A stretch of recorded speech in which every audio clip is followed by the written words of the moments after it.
This week on The Splash, summer reading takes over. We turn up at Marshbank Park, and later we bake some healthy treats. The Splash is a production of Civic Center TV. We're a news magazine that covers everything from local news to feature stories, all so that we can bring you the latest from the greater West Bloomfield area. And now, let's dive into The Splash. Welcome to The Splash. I'm Erica Jones, and as always, thank you for joining us. During the summer, children are out of school and their heads are out of the books. But during this break, it's important for them to not slack on reading time. Reporter Charles Maurer went to the West Bloomfield Public Library to learn all about their summer reading program. Here at West Bloomfield Library, there's a community growing here this summer. And for only 20 minutes a day, you could be a part of it too. Let's go find out what it's all about. Summer reading is a great opportunity for the families in our community to stay active in their learning and their reading throughout the summer. Here at the library, we use summer reading to promote reading as well as fun challenges that keep families active in arts and crafts or scavenger hunts or different family activities that they can do together. Well, the importance of summer reading, there's a number of things. We really want to encourage reading over the summer to keep the kids doing that so that they don't experience a summer slide. So they'll come back in the fall with strong reading skills. They won't have, lost some of that skill over the summer. We also want to encourage fun learning. So a lot of our programs, a lot of our summer challenges, are fun activities, but you're going to learn something at them. So again, we want to keep those brains active over the summer. So if you go to westbloomfieldlibrary.org/summer, that's where you would go to sign up. You can do that on your own if you have a West Bloomfield library card already. If you don't, you want to come in and get your card, and then you can sign up, or you can come to one of our desks. So either the adult information desk, the youth desk, or the West Acres information desk. The theme for this year's summer reading is A Universe of Stories with a focus on space, science fiction, and discovery. This program isn't just for kids. The library is trying to get everyone on board, and many people have already signed up. The library is very excited this year to be monitoring our enrollment into summer reading. Right now, in our community, we have about 1,800 people signed up for summer reading, and that's from birth through adult. And we're looking to reach our goal of 4,000. So we're watching our rocket ship climb as people enroll in summer reading, and hopefully we'll blast off with that 4,000 at the end of summer. So summer reading isn't just for kids. We have programs, we have activities and challenges that are adult-focused too. And we encourage all of our adults to read over the summer, do as many challenges as they can. There's some family-oriented ones where they can do with their family, their friends, their neighbors, and there's ones that they can do on their own too. We encourage them to kind of rack up all those points over the summer, and they can enter to win the raffle for the Kindle Fire so they can read all year long, and then they also get a $5 gift certificate to the Friend Shop so they can pick out a book from there. So we have over 400 adults that have signed up so far, and between all those adults they've earned over 4,300 different badges from the challenges that they've done and the reading that they've done. So far it's a really good turnout, but we would love for more people to sign up too. To encourage reading this summer, we're also doing a young adult book club. I started this last year. I'm going to do it again this year. So we have copies of the books here. You can come in and check them out and then show up on the days that we're doing the discussions, and we'll sit around and discuss for roughly an hour. The other great thing is if students go to Orchard Lake Middle School or Abbott Middle School, if they come, they will get one RAP credit for the RAP reading program next year. So it's a way they can get one of those credits out of the way this summer and then be ahead of the game come fall. We just encourage all of our community members to come in, sign up for summer reading. They can sign up online from home by visiting the library's website. They can input their hours directly from there and come and visit us for the book fair at the end of the summer. For only 20 minutes a day, you too could join this club of summertime readers. And if you want to learn more about summer reading, go online to www.westbloomfieldlibrary.org. There you can register, sign up, and see all the challenges and upcoming events that will be taking place here at West Bloomfield Library all summer long. Reporting for The Splash, I'm Charles Maurer. You can find more information at our website at civiccentertv.com/summerreading2019. Marshbank turns 2. The Marshbank Music Series 2.0 kicked off this summer with families from all over the community, joining in on the festivities. I stopped by to experience all the fun. Marshbank Music Series is back and better than ever. Let's see what's new and how it's helping people in our community.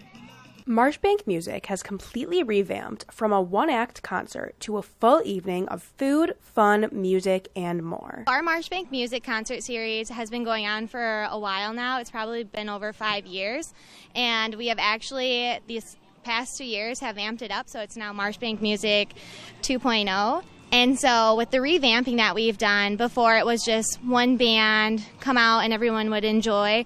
But now, since last year, we've added on food trucks, a beer and wine tent, and then we also have some other small game activities inside the beer and wine tent. And we've added on 2 bands now. It is an annual thing. We always host it in July on Wednesdays. And so this year we have 3 weeks in a row, and it ends on the 31st. We go through and we really try and mix it up. So whether you have a jazz and a country, or you go with a classic and more of an instrumental. So we're always trying to provide variety, because that's the best part about music, is there's so much out there to listen to. So we really try and get a grasp of all the genres out there to really intrigue everyone to come out. Yeah, our food trucks vary too. So for the most part, we do 2 rotating trucks, and then we have 2 trucks who will always be here. We really wanted to have a staple and always having kind of the same idea of food, but also then with the 2 rotating, that allows for other trucks to come in, and then we're always trying to make sure that we have a healthy and your basic barbecue or some really down-home good food, so we really try and mix it up. For this event, we kind of want our older crowd, so anyone who's 21 and up, because we do have the Beer and Wine Festival here, and we really want this to be a way for parents to come enjoy a night away from the kiddos. The kiddos are more than welcome to come, but we really focus on just our older crowd from anyone 21 and up, so they can come sit and relax on the hill. On top of Marshbank Music being a fun event, it raises money to help kids play baseball. So Lakeland Youth Baseball is a partner we've had for many, many years. They offer baseball programs for kids of all ages, and so the Beer and Wine Tent is a way for them to fundraise. So they're going to be out here every Wednesday selling beer, wine, all kinds of stuff. So it's a great way to support a local nonprofit. Well, baseball is probably one of the few affordable sports left that kids can play. It's not as expensive as hockey, but there's still a lot of costs. Our league is very inexpensive. It really just covers their uniforms. So we're raising money to buy new equipment, bats for all the kids. There's safety equipment, their helmets, all those things add up. So think of beer, buy some beer, and help support baseball. We have boys and girls on our league, and they are actually running the square, so you can use credit cards, and we take cash. West Bloomfield Parks really transformed the original music series to Marshbank Music 2.0, which has something enjoyable for everyone and makes an impact on our community. For more, you can visit civiccentertv.com/Marshbank 2.0. Coming up, we cook some delectable desserts and then a new episode of Sidewalk Talk. Don't go away. You're watching The Splash on Civic Center TV.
And now, back to The Splash on Civic Center TV. Welcome back to The Splash. I'm Erica Jones. Just because a pastry is tasty doesn't mean it can't be healthy. The chefs over at Henry Ford Hospital showed our reporter Lawrence Nyland how they create these neat treats. Delectable desserts were constantly coming out of the oven in the demonstration kitchen at Henry Ford West Bloomfield Hospital. The night's event was entitled Baking and Truffle Making and was the latest installment of the cooking classes the hospital offers to local residents. This is just one of a few classes. This is looking at healthy aspects of pastries. We have a heart-healthy soup class coming up in a couple of weeks, which we will have a cardiologist with us. And we do anything from entrees to side dishes, appetizers, always looking at healthier ways of doing things. I've been coming here a lot. It's like one of my favorite places to come and take cooking classes from these amazing chefs, because their concept is more like a healthy, way of cooking. And I love the kitchen. I love the Henry. I come here once in a while and have my lunches too. I know some of the chefs, and I really enjoy it. I mean, it's such an easy way to learn, and especially eating healthy, which is, the way I love to eat at home. I always like to take the healthy approach. Some of the biggest stars of the evening were these sweet round candy creations made up by the chefs in the demonstration kitchen. Truffle was originally designed to look like the mushroom. So a round sphere made with ganache, rolled in cocoa powder, which has since evolved. And now you've got anything from wine-infused ganache to fruit-infused nut pastes, dipped in chocolate, nuts, all that sort of stuff. And while the class participants filled their stomachs with great desserts and went home with great recipes, it's important to remember that the true beneficiaries of these creative, healthy cooking techniques are the patients who come through the doors of Henry Ford West Bloomfield each and every day. For a healthier aspect, our chocolate cake, for instance, we remove the frosting from it to reduce the overall fat content of it and reduce the calories. But then also, if you're looking for a little bit of a frosting on a cake, we have a carrot cake that's made with whole wheat flour, a lot of carrots, pineapple, coconut, and then you'll get a little cream cheese frosting with that, so that way you can still get a little frosting on your cake if you're looking for that.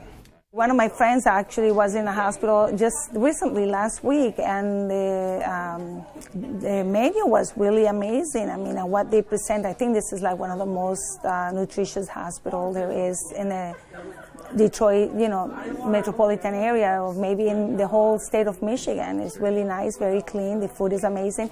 I like how they grow their own herbs, pretty much geared to healthy lifestyle and healthy cooking. Reporting for The Splash, this is Lawrence Nyland. To know more on this story, you can visit civiccentertv.com/healthybaking. Now it's time for Sidewalk Talk, where reporter Patrick McElmurray asks the people of West Bloomfield a very interesting question. First thing I would do if I won the lottery would be start a foundation to help as many people as I can. But before I focus on that, I'd take a Porsche and travel along the West Coast. And then if it wasn't too much fun, then come back and focus on the charity. What would you do if you won the lottery?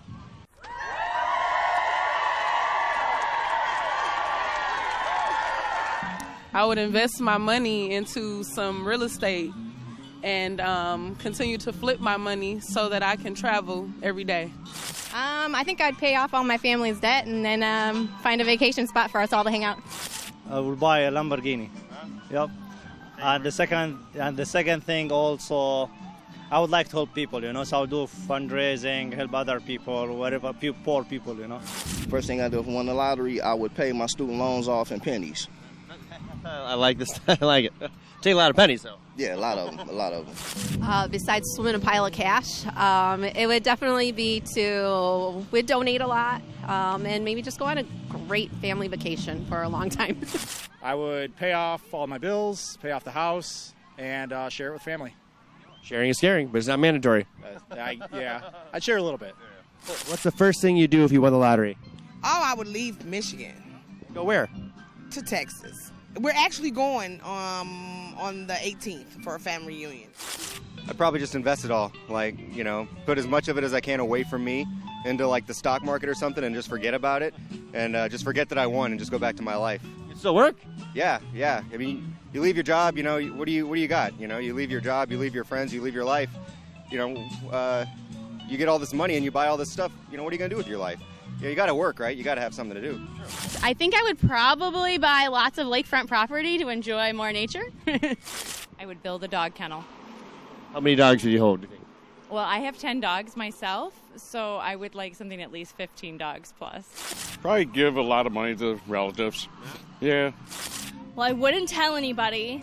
I'd probably keep it a secret. But I think I would first thing buy myself a new car. What kind of car, though? My dream car.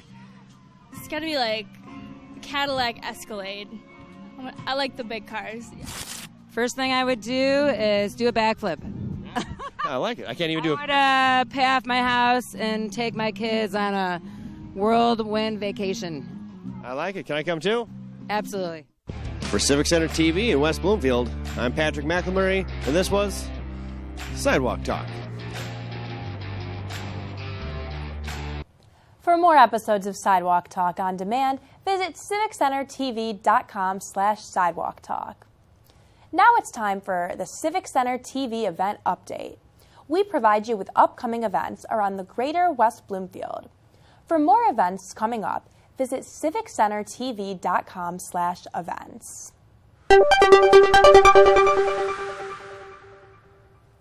Dispose of prescription drugs with Operation Medicine Cabinet, happening year-round in West Bloomfield, Keego Harbor, and Orchard Lake, and takes place at the police departments of the 3 communities. Disposing of drugs is completely anonymous, open 24/7 in West Bloomfield, Tuesdays and Thursdays, 9 a.m. to 2 p.m. In Keego Harbor, Monday to Friday, 8 p.m. to 4 p.m. in Orchard Lake. For more information, visit oakgov.com or call your local police. Music, food, drinks, and fun this summer at Marshbank Park. Wednesday at 5:30, stop by Marshbank Park to listen to Paddlebots and Laughing Madmen. This music series features food trucks and a beer and wine tent. For additional info, go to wbparks.org. Have a coffee with the Senator, Runstad. Friday, July 26th, join Senator Jim Runstad for a cup of coffee and a chance to get to talk directly with your senator. He will be at Dave and Amy's of Walled Lake at 8 a.m., Big Tommy's Parthenon at 10 a.m., and South Lion Hotel at 12 p.m. Hope to see you there. Stop by the Orchard Lake Fine Art Show, July 27th and 28th, near the West Bloomfield Beaumont Medical Center. The show will be featuring 150 artists and was voted one of the top 100 shows in America. Admission is $5 and children under 13 are free to attend. And if you can't make it to the show, tune in to the 89.3 WBLD for live coverage of the event. For more information, visit hotworks.org. Nominate leaders and businesses for the 13th Annual Key to the Township Awards by the West Bloomfield Chamber of Commerce. People and businesses are awarded for providing exemplary support to the West Bloomfield community. Deadline is July 31st, and for more details, visit westbloomfieldchamber.com. Let your kids meet up and eat up. This summer, Monday through Friday, at Roosevelt Elementary School, free nutritious meals are provided to children up to the age of 18. Breakfast is served from 8:45 to 9:45 a.m., and lunch is served from 11:30 a.m. to 12:30 p.m. The food is free and available to any children, and you don't need to be a resident to stop by. And that's this week's highlights. You can find more events online at civiccentertv.com/events and see everything going on in the greater West Bloomfield area. We're going to take a short break, but when we return, I'll sit down with the local artist Nanci Einstein. Stay tuned. Don't go away. You're watching The Splash on Civic Center TV. Hello, my name is Patty Narozny, and I'm the Executive Director for the award-winning Orchard Lake Fine Art Show, July 27 and 28 in West Bloomfield at Orchard Lake Road, just south of Maple. And this event is voted top 100 art shows in the country for 11 years. All work is original and personally handmade by the artist in the show. There's something for everyone. Saturday, July 27, 10 to 6, Sunday, July 28, 10 to 5, live on 89.3 WBLD, the all-new Lakes FM. Plenty of parking behind Beaumont Medical Center. See art, love art, buy art. See you there. Civic Center TV is your home for everything Greater West Bloomfield. Here you can tune into community programming such as our weekly news magazine show, The Splash, as well as coverage of local events and meetings in Keego Harbor, Sylvan Lake, Orchard Lake, and West Bloomfield. You can also watch all of your local programming online anytime at civiccentertv.com. Civic Center TV, television that's close to home.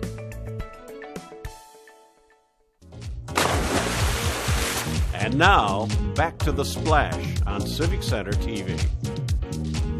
Welcome back to The Splash. I'm joined this week by local artist Nanci Einstein. Nanci, thank you so much for joining us today. My pleasure. Really appreciate having you out. So you are an artist in the area. You do a lot of local artwork. Yeah, my work is displayed not only locally, but it's displayed nationwide. So I create sculptures, I create photographs, and I create drawings, all of which I like to put out there. Yeah. So you said you've been doing this for as long as you can remember, since you were a little girl. You said your earliest memories were playing with tiles.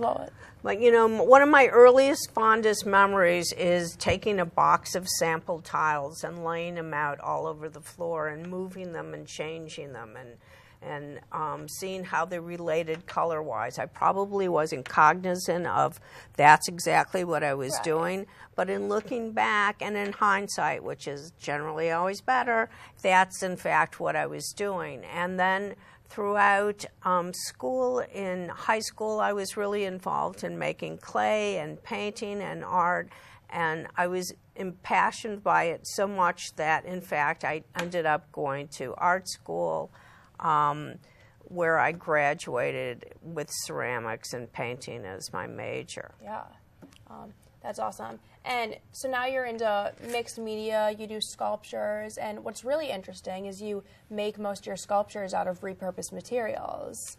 Right. I utilize them within the context of the pieces themselves. They're painted and repositioned pieces of wood.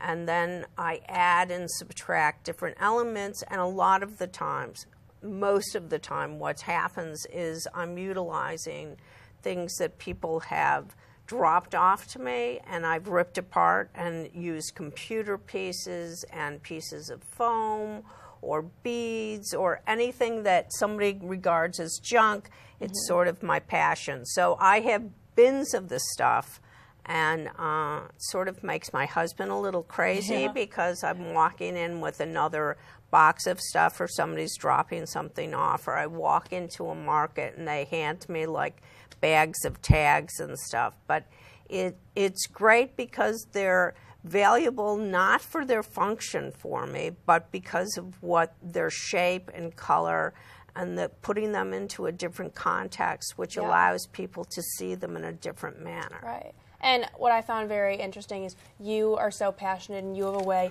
you said you look at each object not for the object itself, but what it can become and what you can do with it. So you have a vision beyond what the physical object is when you see something. Right. Right. That's awesome. So you're also very into drawing. Yeah, drawing is the bones of everything you do, whether it's physical, the act of physically drawing it, or not physically drawing it. However, that sounds a little weird. And then, in any event, I was working on a piece that was very large and very intense, and I needed some kind of release from it. So I picked up some pencils and I started drawing, and I realized, you know what, this is a lot of fun, and I'm having a great time doing it. And it brings something to me that creating the sculpture or the photographs, which I collaborated on my husband with, doesn't have. So this has like another element, whether it's the simplicity of being able to pick it up in the action of it, or it's just the relaying of a different kind of energy. Right. Yeah. That's awesome. And you said you actually got the inspiration to start your sculptures from your daughter's bat mitzvah. Tell us about that a little bit. Yeah, it's a little quirky. I was trying to figure out what I was going to do for this kid's party, and I decided that I would build these forms that vases would then fit in. And I realized as I was getting back into it, I hadn't really created anything that was fine art in quite a while. And I realized that doing this was something that I was going back into myself and doing, and it's something that I never really gave up, in a sense, that it was becoming more true to myself, and that was the impetus for creating them. That's amazing. And you've done some collaborations, you said with furniture, you've done some stuff. Yeah, I recently finished some furniture with Kyle Huntoon. We did a couple pieces where he's a furniture maker and I created sculptures which work within the confines of being a functional piece of furniture. Yeah, that's awesome. And you also collaborate with your husband, you said. He's a photographer. You said he worked for the Pistons for a while. Right. Alan did he did all the Pistons photography for well over 30 years. And I realized that he could shoot things and I can use what he's shooting and put them in a different format. Right. And so we worked together to bring a new image to the forefront. Yeah, that's awesome.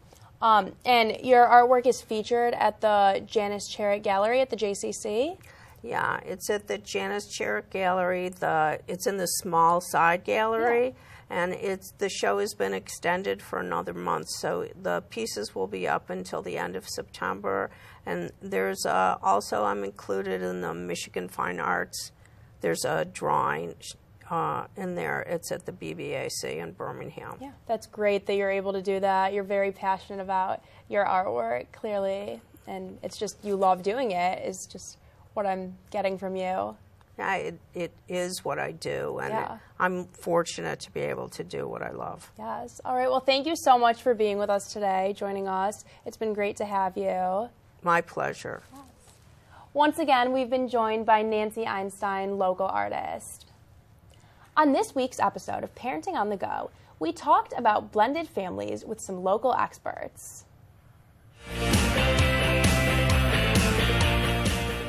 Hello and welcome to Parenting on the Go. I'm Sheena Monin, and joining me here today is Jesse and Melva Johnson. Mr. Johnson holds a master's degree in humanistic and clinical psychology from the Michigan School of Professional Psychology. Mrs. Johnson holds a master's degree in social work from the University of Michigan. Mr. and Mrs. Johnson have over 60 years of combined experience as relationship coaches and educators, workshop presenters, and consultants. Thank you both for being here today to talk about the very important topic of blended families. Mr. Johnson, I can imagine that blended families have their own unique set of challenges and difficulties. Oh, absolutely. Absolutely. And these days there are a lot more blended families, and so as a consequence, that creates some real challenges for a lot of marriages. When we got married, fortunately, the minister that married us decided to include my two sons from my previous marriage. And so were the four of us, and so he included them in the ceremony and basically said, you know, you also have some responsibility here to make sure this family works. And so they were delighted to be a part of that. And so we were all excited about being together as a family because we had fun together and enjoyed doing things together. But then we moved in together and it was a whole new bag, okay? And let me tell her about that. Okay. Yeah, tell us a little bit about some of those challenges, I would imagine. Yeah, because, you know, the romantic stage was just fun, hanging out, enjoying each other. Then we moved together under the same roof. Then all of a sudden we saw four different people. And sometimes the four different people didn't get along. So we shifted right to the power struggle. So we thought, okay, so what do we do? You know, he's getting on my nerves. I was the only female. This one's getting on my nerves, and Yeah. what have you. So what are we going to do? So Jesse said, well, we really have to figure this thing out. Yeah. It's like we've had all this training, we've had all this life experience. Let's figure it out. Because it's not something you can just ignore. Absolutely. Because everyone's not. always there.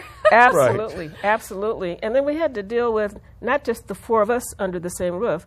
We also had to deal with the fact that there was another biological parent who did not live there. Yeah. And then what the boys were dealing with in terms of their feeling loyal to Jesse, feeling loyal to their mother, and then where does the stepmother fit in to that? Yeah. So we worked it through. Yeah, that's and fantastic. Jesse came up with a structure that really helped us to figure it out. Now, Melva, are there any other tips and strategies out there you want to share in closing for blended families who may be watching? Yeah, so making sure that people know how to speak to each other with respect and understanding, and to listen with curiosity and with compassion, and to make sure that it's not either the children first or the marriage first. It's like it's both in. Both parts of the family unit, the whole part of the family unit is important. And we wrote about it a little bit in our book called Mining for Gold in Your Marriage. Okay. It's a 12-step journey to finding the treasures in the relationship. However, those treasures are really within. Yeah, nice. And so that's one resource. And we also say, if you need help, get it. Yeah. Professional help is not a bad word. Not at all. Great. Get in touch with your therapist, your social worker, someone who can help you to have a plan to make things work. Absolutely. Thank you both so very much for being here today to talk about this very important and relevant topic. You're welcome. Thank you.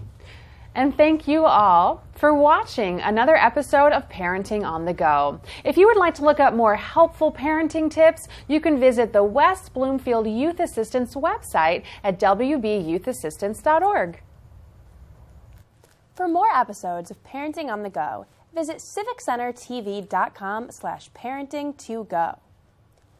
Final segment, Person of the Week, where we celebrate the people in our community who are inspiring and providing towards others. This week's recipient is musician Steve Acho.